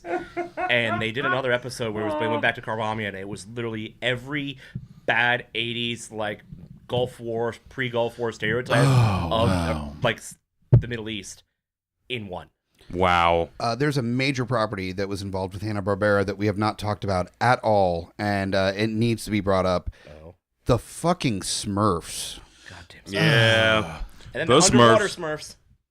And that's what I was going to lead into. So far is the down fucking- this list. Because fuck the Smurfs. I copied and pasted things. No, I'm saying how far down. I mean, you said you copied and pasted the list, so I figured it was in the order. So I'm like, it's not exactly in the order. Okay. Yeah. The Smurfs are. Everyone remembers the Smurfs. Everybody as they got older, and especially in college, started talking about how it was like this weird bukkake situation with Smurfette. with Smurfette, like. And basically, it came down to like Papa Smurf was the pimp and she was the hoe, and he was like, they're a communist society. They share her. Thus the red hat that Papa Smurf wore, and like there's so many fan theories. Speaking of shitty live action, those movies were goddamn terrible. I watched the first one. More than one? Yeah, me too. I watched the first one because Neil Patrick Harris. And it was still bad. It was bad. It Very was bad. really bad. But they did the same thing that they did with fucking He-Man with Dolph Lundgren in the 80s, where they're like, here is a character that's from a fantasy land. Let's put him in New York. Yeah, like, of course. Fuck. Of course New York. The He-Man movie was fun. Do what? The He-Man movie was at least fun to was watch. Fucking... Oh, yeah. It was so schlocky and awful. Skeletor it looked like... Okay, Skeletor didn't look that horrible in that one. Evil Lynn at least looked all right in that one. Do what? Evil Lynn at least looked Skeletor all right. looked bad. Skeletor looked really bad. They need to get on that train with a new movie, by the way. Hell yeah. A new Masters Universe. I'd watch that all day. Honestly, Did you see the rebooted cartoon they made about 7-8 years ago? Yeah, I saw that. That one was pretty decent. Yeah. You need to get the guy that played the Mountain in Game of Thrones to play He-Man, and then you're golden. He has to lean up a bit. He's a little fat for that role. Just saying. Damn. Or you get him as as regular Prince Adam, Jack Black, and then he turns into the Mountain from Game of Thrones. So like when he's saying the power of Grayskull, he just turns into the Mountain. Yeah, it's like Jack Black being like, "By the power of Grayskull, and do you get like the chick from Penny Dreadful as Evil Lynn, and Keith Richards as Skeletor, and you get that just happened, guys. That just happened. And then you get the guy that played Cliff Clave. No, he passed. Oh, he would be the perfect Sergeant at Arms. You can get Iggy Pops as who's gonna Skeletor. play Battlecat? Battlecat. You get CGI. The guy that played Beast in Beauty and the Beast to play Battlecat. Same CGI. Sometimes with animals like Planet of the Apes, they get a guy to mimic, or like the tiger in Walking Dead. They had a person. They had a person do the moves of the tiger in the Walking Dead show. That was a person they just CG'd over, jumping and everything. Do they use Cat Williams as Orko? Yes. It's this floating No. He's a tiny dude, so you got to go with Kevin Hart. God, no! You just ruined it. You just fucking ruined it. Cat Williams is like this tall. He's like a ghetto Smurf. Actually, better. Ghetto Smurf. No, fuck you. No. Fuck you. No. Fuck you. Jay Fuck you. You got to let into that one, didn't you? Of course, if they make the He-Man movie now, they're going to try to put The Rock in the lead role. The Rock is already Hercules. You cannot be. He-Man was white. Yeah. Yeah, I know. He-Man was white. You know what? Like that's I hate when they the guy with the head that shoehorn diversity in for the sake of diversity. Yeah, but like you're good with He-Man. Like whoever. Like it doesn't matter. No, but he was already Hercules, man. Yeah, no, he does not need to be. He-Man. I don't think he'd be right for He-Man. No, but it's not because he's not white. I think I was just being. Yeah. You know. Hey, I'm the darkest motherfucker here, so I can say some shit. All right, I think The Rock would make a fantastic Black Adam. Well, yes. Oh, yeah, he's supposed to be Black Adam. Yeah, he's supposed to be. Happens. Yeah, if it ever happens. But anyway, if they were to do a live-action Smurfs where the Smurfs were actually played by people, who would play Smurfette? Kirsten Dunst. Ooh, that's not bad. Hold on. If she was alive, fucking Brittany Murphy. Ooh, no, she was alive. No, Brittany I can see Murphy. that. No. What? No. Oh my God, her eyes! I wanted to bang that chick full ways from Sunday. See, every movie I saw. I wasn't into Brittany Murphy. Which old man do you get to be Papa Smurf? Donald Sutherland. That's like too creepy though. That's also, like a whole level. I like that there was no pause there. Got it right there. Could you imagine like douchebag is really intense Donald Sutherland as Papa Smurf? What about the Kelsey Grammer? Ooh, That would be actually, interesting. yeah, you know who's that's good, and I think he's dead now. Powers Booth. He's dead. Ooh, yeah, he is dead. Yeah, he is Yeah. dead. He would have been a good. He would have been too creepy though. Yeah. He would have. Wait, Donald Sutherland wouldn't have been? No, he would have Well, been yeah. too intense, but not necessarily creepy. Oh, who would you get to play Gargamel? Jonah Hill. You put it on its head, and you get Neil Patrick Harris to play his character from a series of unfortunate events as Gargamel. No, because that so sucked. Well, he can't get Frank Azaria. Oh. No. Duh, fucking Iago. Gilbert Godfrey? Godfrey. Gilbert Godfrey to play fucking... We're gonna get the Smurfs. No, honestly, that would probably be perfect. With a cat. And he has the cat, though. He has his cats. Played by Yell Jay at that fucking Baruchel. cat the whole Played time. by Jay. So Jerry Baruchel's the cat. Yeah. I'll get down with that. I'm okay with that. No, he'll be Brainy Smurf. Brainy Smurf. He'll be Brainy Smurf. guys. Yeah. Brainy Smurf. No, you get Neil deGrasse Tyson to do Brainy Oh Smurf. no! Because Neil deGrasse Tyson's Is there such cool. is there such a thing as Blueface? Is it, It's the new racism. Nobody complained about Avatar. the Al Jolson of the Smurfs? Holy shit. Papa, I said Papa. Holy shit! All right. No, At this point, we gotta put Al Roker in this movie. he's Weather Smurf. There you go. It's raining! Yeah, right. Who owns his dog? God damn it. All right. All right. And Further proof that the second half is always off the rails. So if you're gonna talk about Smurfs, you're talking about the underwater Smurfs. Oh, the No, Snorks. fucking No, let's, Snorks, man. No, fuck you. I They at love least the had Snorks. 2 chicks. Whatever, dude. what so they one. fucking do? Like, every hole was still loose, bro. It doesn't She had an matter. extra one on her head. She had 4 holes. There's an extra one right on her fucking head. You know someone fucked her right in her snorkel. I think it was Dennis Leary that even did a bit about the Snorks where they just had the giant cocaine straws on the top Yes, of their head. that was Dennis. Yes. Yeah. Yep. Thing is, like, And then there was the Robot Chicken one where they had a war with the Smurfs. Yep. And they decided to just trade porn. Yeah. As a truce. thing with the Snorks, that is a further example of when you're younger, you don't pick up on the hackney like basically retreads of stuff that you already liked. Yeah. You just like, it's pretty colors. Like, it doesn't take much. Like, No, I watched no. reruns of the Beverly Hillbillies, Addams Family, and the Snorks, and I was like, good. You know? No. Even as a child, you realize the Snorks are just freaking drowned Smurf. Yeah, they're It's just- underwater it's a ripoff. Smurfs with an extra chick. It's the same thing as And the a Street catchier Sharks, song. man. The first time I remember watching Street Sharks, I'm like, this is just turtles, but they're sharks. Well, then there was Biker Same Mice goddamn from Mars. thing. I liked Biker Mice from Mars. Yes, but I remember that. No, Yeah. it was not that good. Same thing. No, I'm It's not the saying same it was thing. good. I'm You saying liked I it. liked it. Okay. There's a difference. Yes, because you like a lot of bad things. I do. Yes, you do. I do. Like bad things. She won't watch a lot of the bad cartoons I download. She also will not watch the second Death Race movie with me. 2050 is amazing. With I- fucking it's on what's the his server, I face? get Dude from Malcolm McDowell is in it. Malcolm Malcolm McDowell, McDowell, and yeah. I'm thinking of the main guy. He was in the guy that replaced David Carradine. Deathstroke in Arrow. And, Oh, Manu Bennett? Manu Bennett. Yeah, yes. yeah. Yes. I got to meet him. It's He's cool. fantastic. It's awesome. It was on Netflix forever. It might still be on Netflix. It's still on It's Netflix. probably still on on my Netflix. server. You should I watch just it. started watching it. It was super fun. It's cheesy as hell. Like, Yeah. I mean, the first one was cheesy as hell, too. But this is cheesy as hell, knowing it's cheesy as hell. The Oh, first yeah. one was on like, purpose, is my yeah, understanding. yeah, it's fun. Watch it. Yeah, absolutely.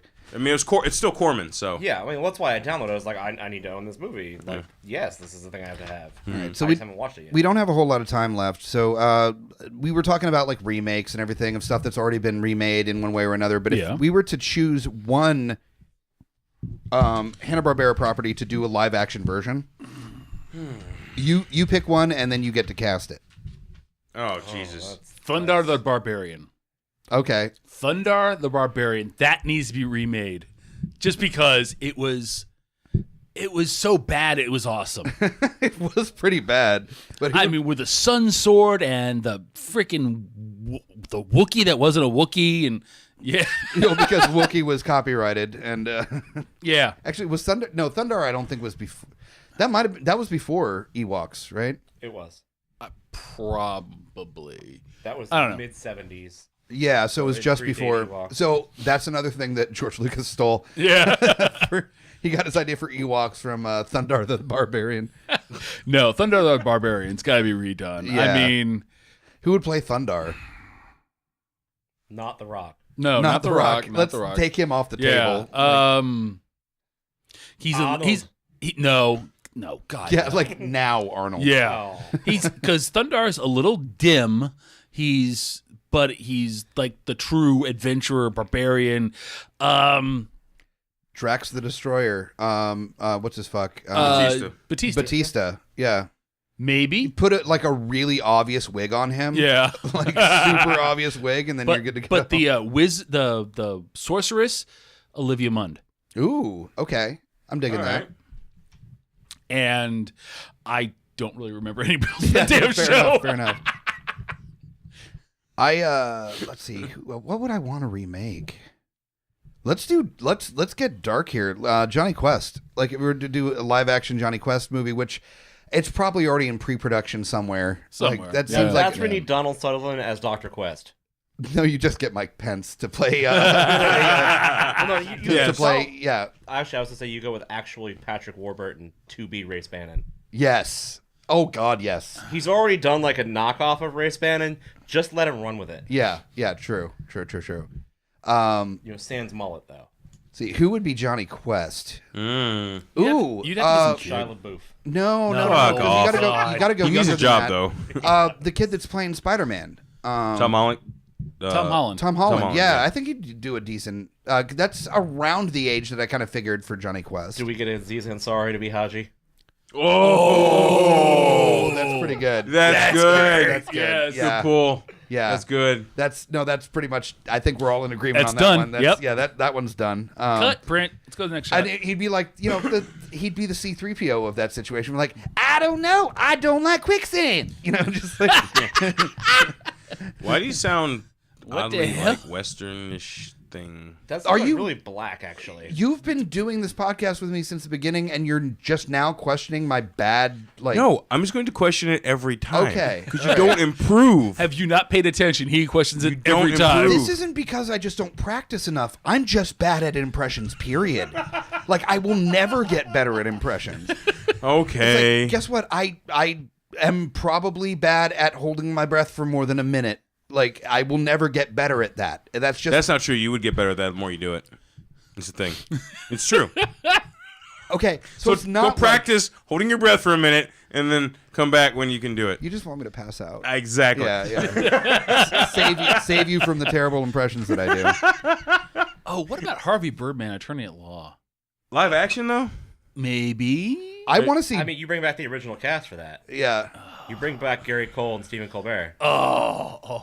Stephen Colbert as Stephen Harvey Colbert. Birdman is that's pretty much like. But he's making that mad money right hell now. yeah. with I that still show. feel like he would appreciate a throwback to his early career. He would, but you got to think about And who's Gary Cole running ain't him doing too. shit.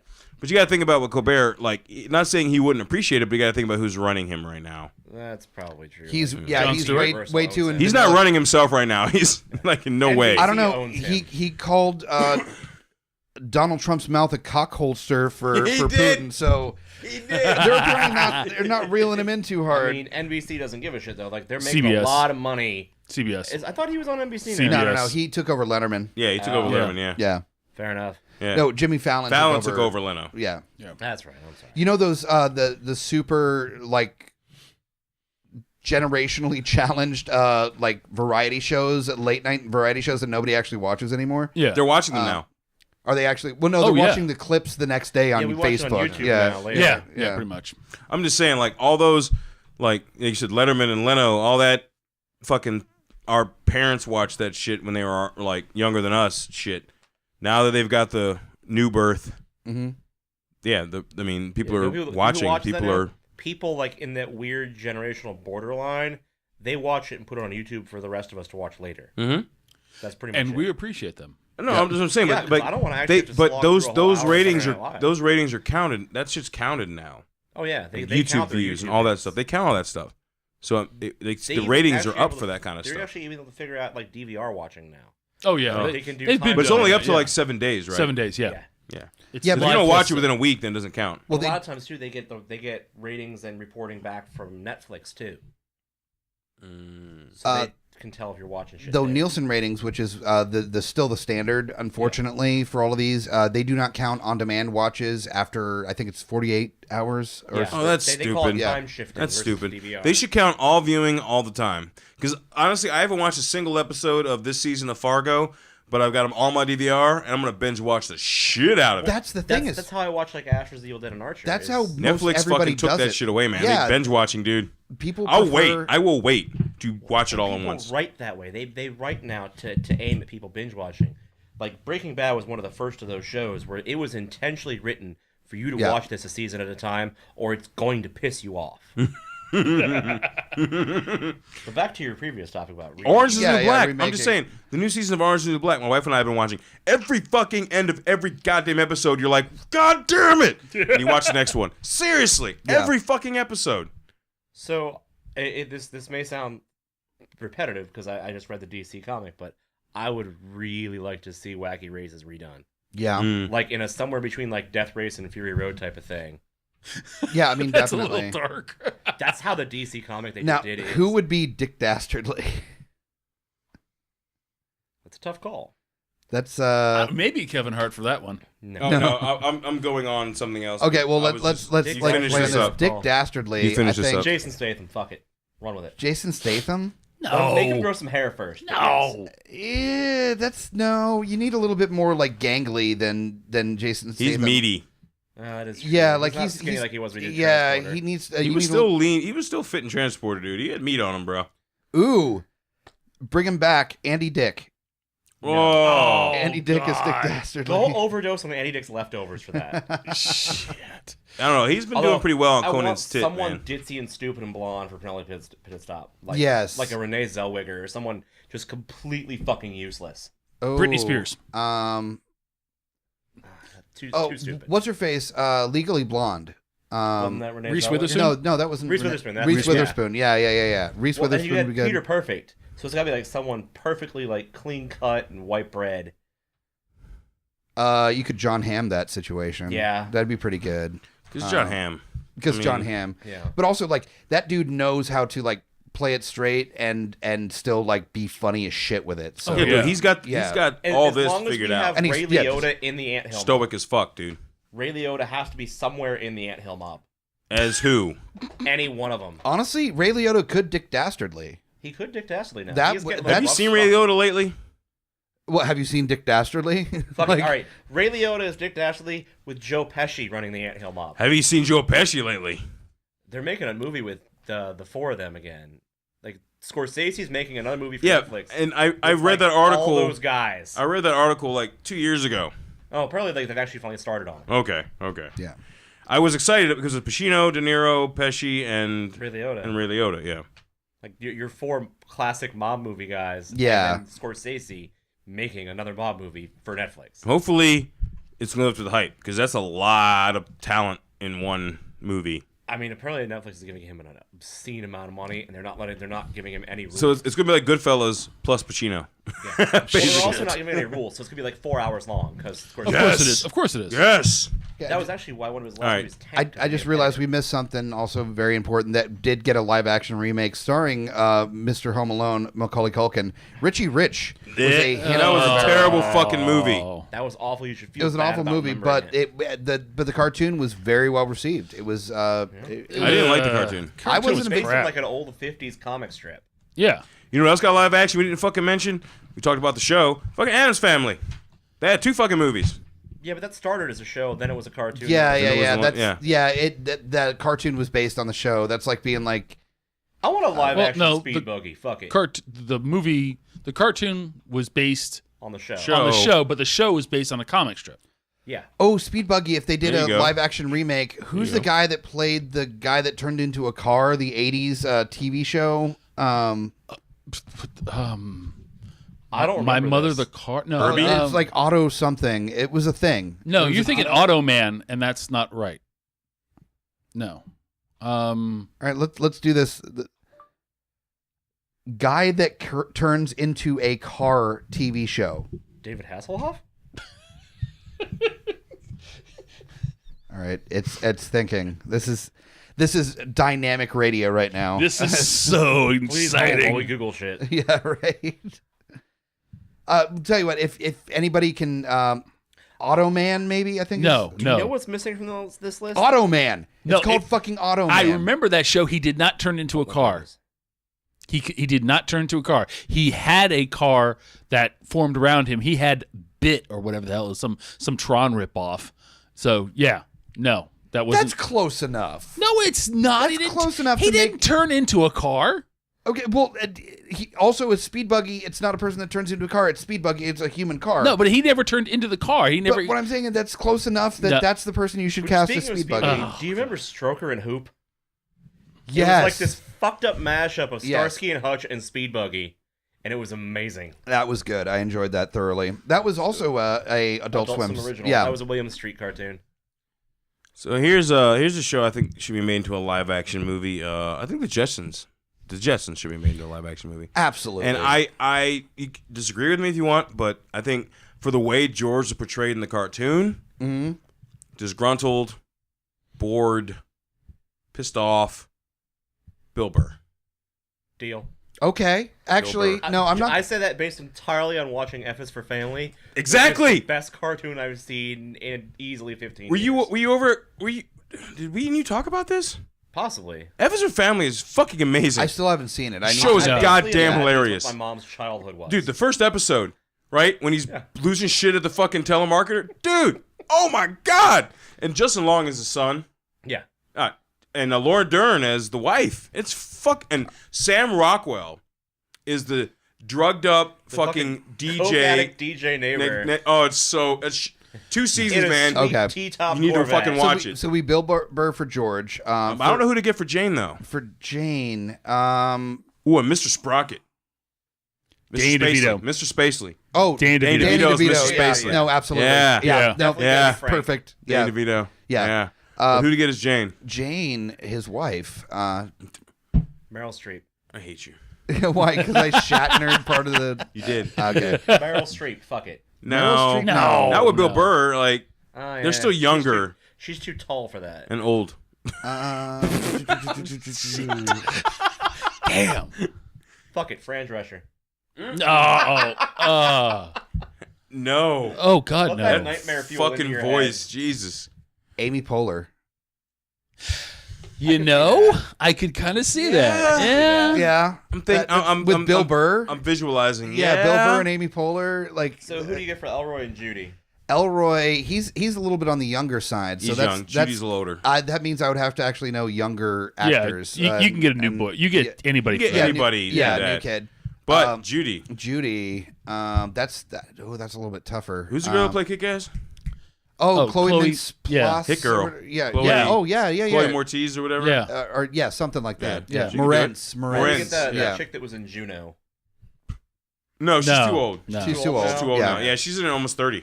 Yeah. She is. Fair enough. Yeah, Juno was like 07, dude. Or what was the chick from Zombieland? Oh, you're thinking of the younger one, right? Yeah. Oh, the chick Yeah. from Yeah. Little Miss Sunshine. Yeah. Maybe. Yeah. Maybe. And she's in her 20s now too, though. This is Well, teen actresses. To take her into a new element so she can show her diversity. The chick that plays 11 in Stranger Things. Yeah. Yeah. Oh, there you go. She could do some Might comedy. need a wig. Yeah. Those Well, can do no, some I mean, comedy. she's got her head shaved. She can fit a wig easy. Yeah. So She's it's got her fine. hair back. her for hair will season 2. grow. It's okay. Her We'll hair's just wait. back for season 2, guys. Yeah. No one's shaving it anymore. She's So in the she's she in the just has upside to down. dye it white and have a top ponytail, like a top knot, and then be good. Be Have totally an good. awful Valley Girl accent. Yes. Oh my god. Yeah, I think we got it down. Yeah, All right. but that'd be fun to watch. I think that'd be really fun to watch. Especially if they leaned into the like 1950s sci-fi. Yes, kinda that's what I'm tone, talking then, about. yeah. Like lean, just that hammer retro that shit. futuristic. Like telemarketer comes over with some bullshit like replacement for who would do the voice You got, of like, the people that fucking did maid? Fido Who to would do make the it. voice of the maid? Whoopi Goldberg. Oh, no. Oh, no. Perfect would be one that's no longer with us. Lisa Lampanelli to be the fucking maid. Oh, fuck off. No, I hate her so much. She's awful. No, but who would do the voice? What was the maid's name anyway? Kathleen Madigan. Fuck Rosie. Rosie. Yeah, who would do Rosie? Kathleen Madigan. Kathleen Madigan's solid. I like that. I wouldn't be against Sarah Silverman being just like super sarcastic and sardonic. Because Rosie was very sarcastic. Well, I was thinking like Kathleen Madigan or Lisa Lampanelli. Yeah. But Lisa Lampanelli, I don't need Rosie to talk about how many black dicks she's taken. Seriously, man. All she talks. Seriously, that's all she talks about. All she talks about. Yeah. That's true. But I think Sarah Silverman, Kathleen Madigan is solid. What about Tina Fey? Because they could play off of Amy Poehler. Ooh, Tina Fey would. Oh, yeah. Yeah. That's a good idea. Not Amy Schumer. Fuck Amy Schumer. Yeah. She's bored me by I now. don't dislike her, but her leather special that she had was awful. So like her She's early boring me stand-up now. before she got like her Tumblr political following wasn't awful, and then she like stumbled on this niche that thought she was the best thing since sliced titties. Yeah, and just ran with it, and it was awful. By the way, sliced titties not great, not good. I don't know. I was trying to think of something that was awful. Yes, that's pretty fucking awful. Yeah. All right, so we're gonna end on sliced titties, I think. Sliced titties. Okay, we're done with this episode of Geeks Under the Influence. Thank you guys so much for listening and watching. We do this every week, so definitely subscribe on iTunes, Stitcher, anywhere you get your podcasts. Follow us on GUIPodcast.com. Not only are you getting the podcast, both video and audio, but you're gonna get articles from us. You're gonna get updates on trivia nights and like events that we're going to be doing in the future. Reviews. Fuck, I Lowdown. forgot the goddamn Pound Puppies. Yeah. Goddamn. Fucking Pound Puppies, dude. That remake's bullshit, though. Lowdown just wrote up a review of It Comes at Night that is on the website. So follow us, follow our social media, and also remember we have a hotline number now that you can text or voicemail at 804-505-4GUI. That's 804-505-4484. So you can leave us a message about, follow up to something that we talked about, or if you see some future episodes that you want to comment on, that works as well. You can also send nudes. No. I don't. No. I don't really want to. I have an internet. I want to see awful things come to your phone. I can find boobs. I can find boobs if I want to. I don't know. We're thinking more like asshole and balls. You're just gonna get dicks. That's the thing. I'm not. Hey, we can play a new GUI game. Guess who's dick and balls? Guess who's cock and balls? There's a fun new Fallout trivia category. Whose dick is this? Actually, I had a whose dick is this category, but it was just pictures of like famous people named Richard. Yeah. Or chicks with dicks, and it was women posing with famous names, guys named Richard. That was another one I did. Anyway, so Those yeah, are Wonderland categories, aren't they? Check out Geeks Under the Influence trivia at Fallout and Wonderland. All the information's on the website at GUIPodcast.com.